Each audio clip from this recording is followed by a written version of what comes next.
grace as she built up the fire. Smoke was cleverly funneled up a cleft in the rock and out.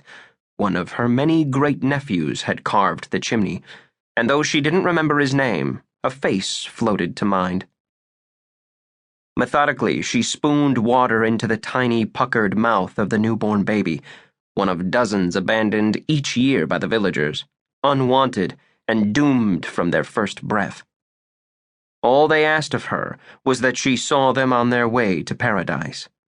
The villagers revered her as a holy woman and often sought her aid. The scripturalists tolerated her, turning a blind eye, for they too had needs, their own dead to placate.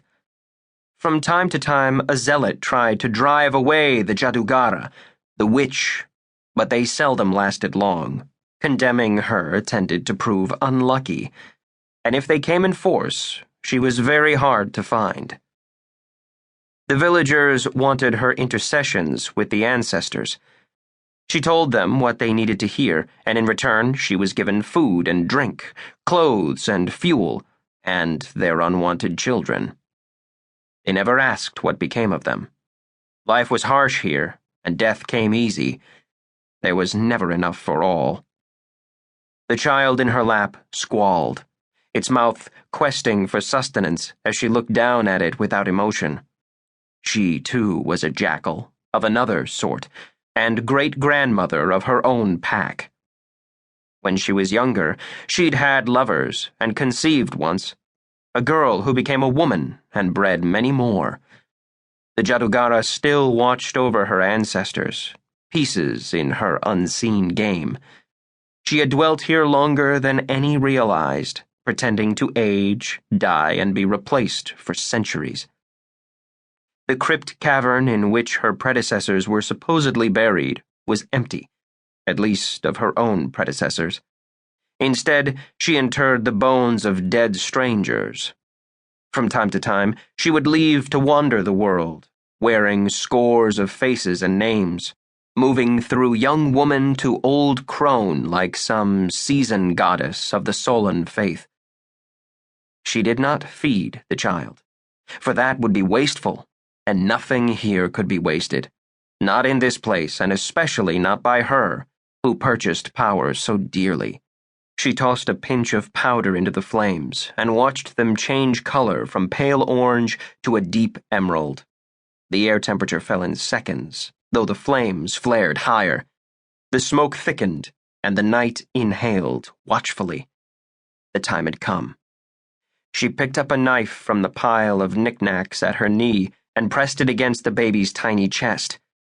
Her eyes met the child's briefly, but she did not reflect or regret. She'd lost those emotions somewhere in her youth. She had done this more than 1,000 times in her long life, in dozens of lands, on 2 continents. For her, it was as necessary as food or water. She pushed the blade through the baby's ribs, silencing the child's brief cry.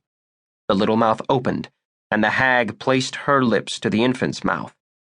She inhaled, and she was replenished, more than by the jackal. If the child had been older, she would have got more, but she would take whatever came her way. She placed the dead baby to one side, meat for the jackals. She had taken what she needed. She let the smoky energy she had ingested settle inside her. It recharged her as only the swallowed soul of another could. Her vision cleared, her vitality renewed. Replenished, she rekindled her awareness of the spirit world, which took some time. The spirits knew her and would not approach unless compelled. Some she had bound to her will, though, and from these she selected a favorite. She crooned his name, Janastarmi, as she sent out sticky tendrils of power. She poked at the fire, stirring the embers into flame, and added more powders, making the smoke run thicker. Janastarmi, come. It was long minutes before the face of her spirit guardian formed in the smoke, blank as an unpainted Lantrice carnival mask. The eyes were empty, the mouth a blackness.